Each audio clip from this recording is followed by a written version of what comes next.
আমাকে বিয়ে না করো, আমি ছবিগুলো তুমি আমার মিথ্যা আশ্বাস দিচ্ছ, যত প্রকার তাদের পাওয়ার জন্য আমার যত প্রকার চেষ্টা প্রয়োজন আমি সব করছি।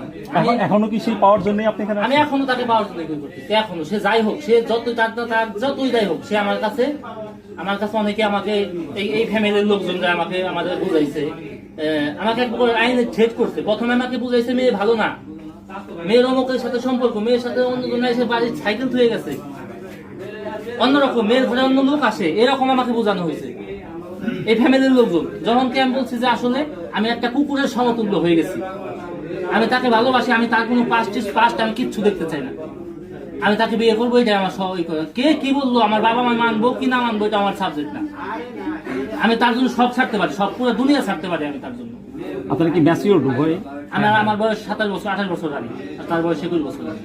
আমার কাছে প্রশ্ন, সে অস্বীকার করলো, সে আমাকে, আপনি তো মুরব্বী মানুষ, আপনি তো অবশ্যই বুঝতেছেন যে আমাদের আজকে কি আমার মান সম্মান যাবে না?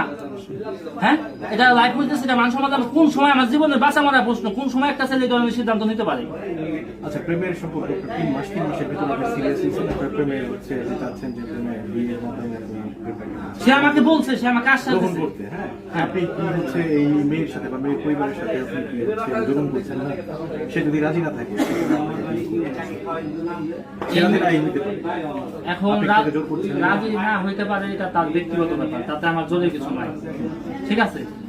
কিন্তু আমি তাকে ছাড়া বাঁচবো না।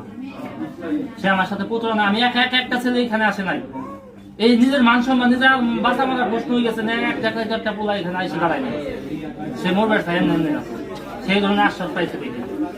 আর তাকে বিয়ে না করতে পারলে আমি এত কিছু ক্যামেরার সামনে বলতে আমার নিজেকে, আমি সে যাই হোক তার চরিত্র কি আমি জানি না, আমার চরিত্র আছে, আমার মান সম্মান আছে, আমি তাকে বিয়ে না করলে নিজেকে ক্ষমা করতে পারবো না। এবং আপনি বিয়ে না করে এখান থেকে যাবেন না, এই তো? না, কোনোভাবেই না। আমার লাশ বের হবে, বের হবে।